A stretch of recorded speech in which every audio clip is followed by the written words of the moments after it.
Hello everyone, welcome back to my channel. We are nearing the end of the season and everything's about to change, but before everything changes, I wanted to do a sort of farewell video for Poliwrath because honestly, this has been one of my most used Pokemon and I'm kind of sad that it's getting nerfed.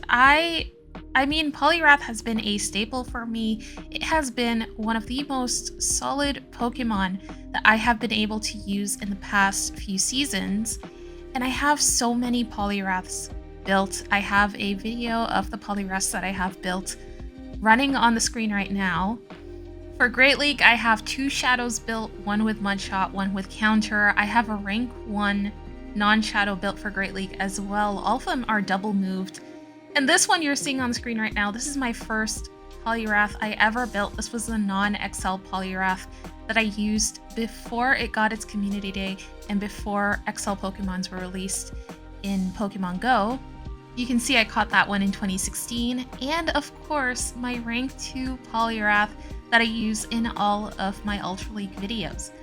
I also have a hundo built and maxed out for the Master League, so there's that. I got to try it out a few times. It wasn't great, but still it was pretty fun to use. And I am kind of sad about Poliwrath getting nerfed because of how consistent this Pokemon is.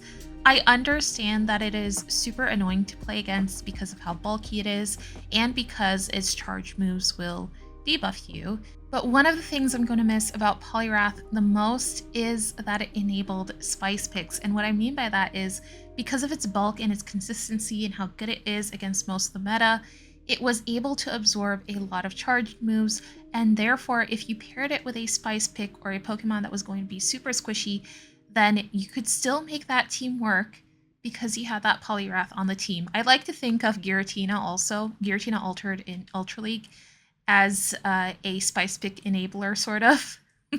I kind of came up with this on my own. I know it's kind of weird, but hopefully I got the point across. You'll see in this video what I mean because I pair Poliwrath with Shadow Ampharos and Shadow Zapdos, and the team ends up working so well. I went from the 2700s back to the 3000s with this team, and I can safely say I made it to Legend again in this season with this team in the Ultra League.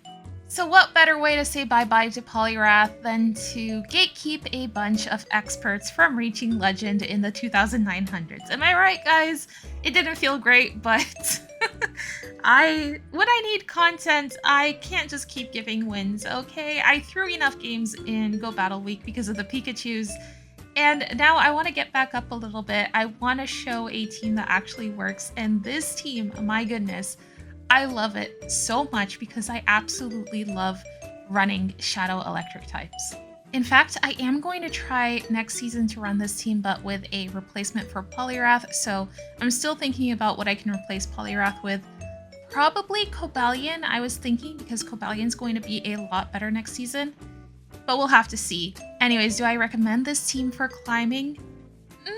Yes, and it's a very weak yes, but I only say that because you need a little bit of practice with this team to understand the matchups, and once you know all the matchups, you know what each Pokemon's purpose on the team is, and you will be able to perform really well with it. It does really well against the water-heavy meta that we are seeing in the Ultra League, but of course it is the end of the season, and I feel like run this team if you just want to have fun and you have the Pokemon built already because, like I said, the meta is going to change drastically next season, and we still don't know if this is going to work next season. So don't go ahead and invest in the Pokemon just to run it for 2 more days.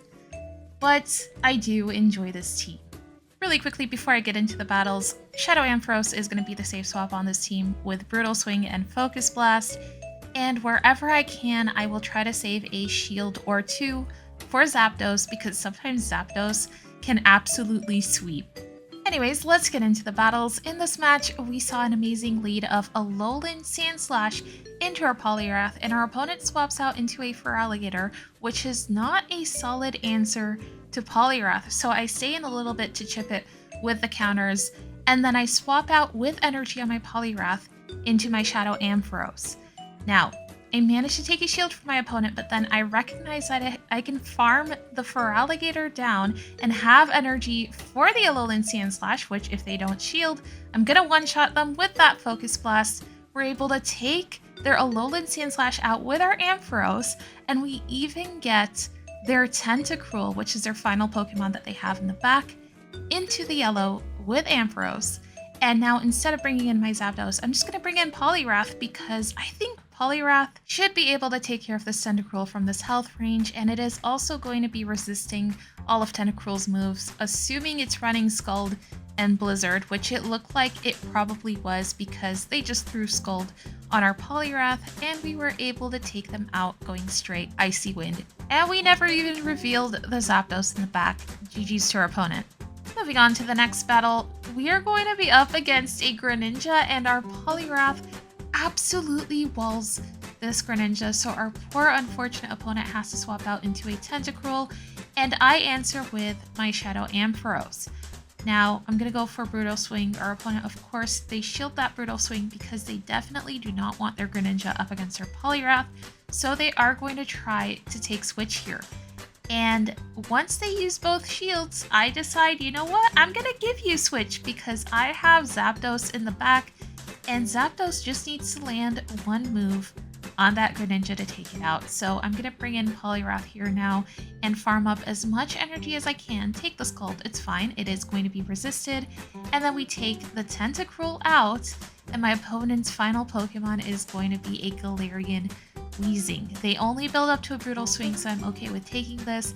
And then they swap into their Greninja. I'm going to throw the Thunderbolt before they can make it to a move, take the Greninja out, and I'm able to make it to a Thunderbolt on this Galarian Weezing.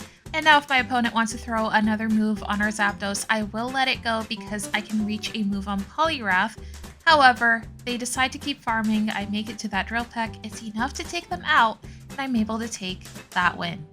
Moving on to the next battle, we are going to see an amazing lead of Guzzlord, and my opponent swaps into Trevenant. I remember this game, I mess up because I tried to hard predict what my opponent's third Pokemon was going to be, and I end up predicting wrong, and it costs me the match. But basically, my opponent swaps into a Trevenant. I'm going to bring in Zapdos and go for those Drill Pecks. The Drill Peck is unfortunately not enough to take the Trevenant out. So I end up investing both shields into my Zapdos because I'm predicting that my opponent is going to have a Venusaur in the back, so I swap out of Zapdos with almost 2 Drill Pecks loaded, but I was completely wrong. I end up giving up alignment, and my opponent has a Tentacruel in the back, so now my opponent's Guzzlord is still pretty healthy, and I have my Poliwrath up against a Tentacruel with Sludge Wave, so this time I'm not going to be able to hide behind the fact that the Tentacruel doesn't have a move that is going to be at least neutral against my Poliwrath. They're going to be able to take us out, and I'm going to bring in my Ampharos now, and unfortunately my opponent still has a shield left, so I'm not going to be able to land a Focus Blast on this Guzzlord. I'm going to bring in my Zapdos here, but at this point there's nothing I can do. I didn't even make it to that second Drill Peck, and I'm not going to be able to make it to the Focus Blast on my Ampharos, so I end up losing that game because I mess up big time. I was expecting a Venusaur, it ended up being a Tentacruel in the back. Moving on to the next match, we're going to see an amazing lead of Shadow Alolan Sandslash. My opponent safe swaps into a Tentacruel, and of course I am going to answer with that Ampharos. But they don't shield our first Brutal Swing. It also looked like my opponent lagged a little bit there, maybe. But we are able to take the Tentacruel out with our Ampharos and still have a shield. I'm going to go for a Focus Blast now up against this Alolan Sandslash. They let it go. It looks like my opponent just gave up there. Unfortunately, they might have been lagging. I'm not sure if they were lagging or if they just gave up and stopped tapping. But we might have gotten a win there that we probably didn't deserve. Either way, it is going to be a 4-1. Let's move on to the next set, which is going to be the next day, and I guess my avatar didn't want to be a cowgirl anymore, and now she's, I'm not sure what, but anyways, moving on to the next battle. We are going to see a Typhlosion on the lead, and I just have to watch out for that really annoying Thunder Punch. I could probably shield the first one because I am going to end up debuffing my opponent. I go for an Icy Wind bait here, and they end up shielding. So now because I debuffed my opponent, I should be able to live another Thunder Punch, so I'm going to let it go, and I will be able to reach another move. But this time I go for an obvious Icy Wind, but my opponent goes ahead and shields it anyways. They double shield their Typhlosion, and now I bring in my Ampharos. I'm going to try to go for a full farm down on this Typhlosion, but my opponent recognizes what I'm trying to do. So they bring in Clefable, and I am switch locked, so I kind of have to just go for the Focus Blast because I have nothing else that is going to hit for a lot against this Clefable. Unfortunately, both of my charge moves are going to be resisted. At least I'm able to land a Focus Blast and a Brutal Swing, and now I'm going to bring in Zapdos, farm up a bunch, and then I managed to catch a move on my 1 HP Poliwrath. I didn't want to use any of the energy on my Zapdos because I want to save it all for whatever my opponent's final Pokemon is going to be, and it looks like it is going to be a Walrein. I went ahead and threw a move on the Typhlosion because the Typhlosion was at a Thunder Punch, and I didn't want to take any damage. So I took the Typhlosion out. My opponent's final Pokemon was a Walrein. I had a shield left. I was able to land a Thunderbolt on their Walrein, and then my opponent went ahead and top lefted because they were in farm down range. So GG's to our opponent. Moving on to the next battle, we're going to see the one Pokemon that counters this entire team. It's going to be a Tapu Koko, and I think this might be a loss. I'm not sure. I'm not going to go ahead and skip to find out. So I let my Poliwrath go, and then I'm going to bring in Ampharos, and I think I'm just going to save 2 shields for my Zapdos. My opponent swaps out into a Cresselia, and I have a lot of energy on this Ampharos, so I am going to be able to land 2 Brutal Swings on Cresselia, and I think I'm just going to let my Ampharos go now and just save 2 shields for Zapdos and hope that Zapdos can do enough, but I think this is going to be a loss. I'm going to go for a Drill Peck before my opponent can throw a move on our Zapdos. Let's see what they decide to do. They let their Cresselia go, and their final Pokemon is going to be a Poliwrath. Okay, I might have a chance here. I go for a Drill Peck against the Tapu Koko, take their final shield. They go for a Nature's Madness, and I'm able to reach another Drill Peck. It's enough to take the Tapu Koko out even though it's resisted, and I'm going to go ahead and shield this Icy Wind from their Poliwrath. Now, I'm not sure if a debuffed Thunderbolt will be enough to take them out, so I go ahead and swap into my 1 HP Poliwrath in the back, and my opponent recognizes that now that I will be able to take them out with a Thunderbolt, they go ahead and they top left, and somehow we're able to take that win. GG's to our opponent. Moving on to the next match, we are going to see a Shadow Feraligatr on the lead, which is pretty good for us, but our opponent swaps into an Annihilate, and I panic, and instead of swapping into our Zapdos, which would have been a better answer for this Annihilate, I swap into my Ampharos. Now, I don't get punished for it too much here because my opponent actually lets both Brutal Swings go. We're able to take the Annihilate out. Unfortunately, we get farmed down by the Feraligatr, but that's fine because Poliwrath will be able to absorb all this energy. It is going to be resisting the Hydro Cannons, and if the opponent is running Crunch or Ice Beam, that is going to be resisted as well. And somehow, even though I didn't swap the Zapdos into the Annihilate, which would have been the better answer, I get super lucky that I did that because my opponent's final Pokemon is a Shadow Gliscor, and Shadow Zapdos is much better into Gliscor than Ampharos is. So as soon as they see that Zapdos, they go ahead and they top left. Moving on to the next battle, we are going to be up against a Goodra on the lead, and I really have to contemplate if I want to stay in this or if I want to swap out, because Goodra is usually going to be paired with Steel types in the back, so I probably need that Poliwrath, but I'm going to go ahead and go for Icy Wind here. My Electric types aren't going to be good against this anyways, so I just stay in, I shield the next Thunder Punch, and then I go for a full farm down on this Goodra. Now my opponent is going to bring in a Steelix. I have a lot of energy on my Poliwrath, so I'm going to be able to reach 2 Scolds. The first one they shield, and the second one lands. Okay, so we both have a shield left, and their Steelix is not in Brutal Swing range, so I should be going for a Focus Blast, but for some reason I decide to go for a Brutal Swing, probably expecting them to shield, but they really have no reason to shield here, so I should have just gone for the Focus Blast. But this is another situation where my mistake actually ends up helping me because I take their final shield. They end up shielding the next Brutal Swing, and their final Pokemon is going to be a Registeel. Okay. If they debuff me with a Zap Cannon, it's going to be game over for me. But if they don't, I might have a chance, and my opponent goes for a Focus Blast. Instead of Zap Cannon, I'm going to be able to land another Thunderbolt and then farm Registeel down, and then I should be able to reach a Drill Peck on the really low HP Steelix that they have left. It's going to be enough to take them out, and we are going to take that win. GG's to the opponent. Moving on to the next battle, we're going to be up against a Como-O, and I should be able to reach an Icy Wind before they can get to a close combat.